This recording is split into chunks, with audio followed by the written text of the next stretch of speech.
আসসালামু আলাইকুম।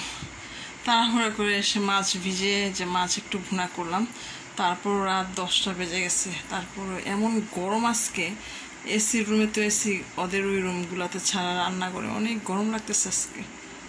এটা রুই মাছ ভুনা করেছি ভাজা, আর এই শাকটা রান্না করছি। শাকটা আমার অনেক পছন্দের, স্পিনাচ।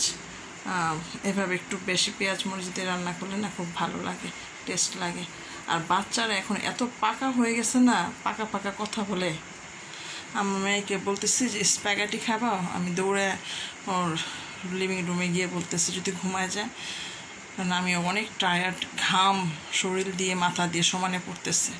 আমাকে দেখা বলে, তোমার কেমন লাগতেছে কেন, why you look like crazy scientist, ভিজে গেছে যে পানি পড়তেছে শরীর দিয়ে। চিন্তা করেন এমন কথা বললে পিচ্ছিরা কেমন লাগে। তারপর ওর ভাই, আমার ছেলে যদি কোনো কিছু ওরকে অর্ডার দেয়, বলে আমি কি সারবেন তোমার, হ্যাঁ আমি তোমার কাজ করতাম, তোমাকে এটা সেটা এনে দিতাম, এমন কথা বলে। অথচ কি আর বলবো, বিদেশি বাচ্চাগুলো মনে হয় এমনই। বলে না, সবসময় বলে না, করে করে একটু একটু এটা নিয়ে একটু স্পুনটা দাও। বাসায় থাকলে আমার ছেলে তো টায়ার্ড থাকে, ও ওর আছে তো, ফজরের আজানের আগে উঠে, তারপর না ফজরের নামাজ, গোসল, কলেজ, ওর জিম, তারপর ট্রেনিং, সব কিছু মিলে টায়ার্ড থাকে। বাসায় আসলে যদি বলে খাবার নিয়ে আমাকে একটু চামিচটা দাও, এটা দাও সেটা দাও, যদি থাকে তখন আমি কি ছাড়বেন।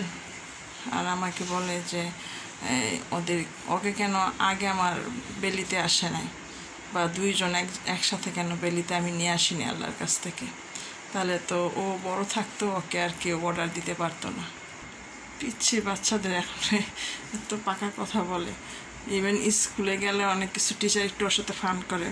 টিচারকে বলে টিচার নাকি বুঝে না, আমি সব বুঝি, টিচার বুঝে না, টিচার প্রবলেম আছে, আমার কাছ থেকে লার্ন করে টিচার।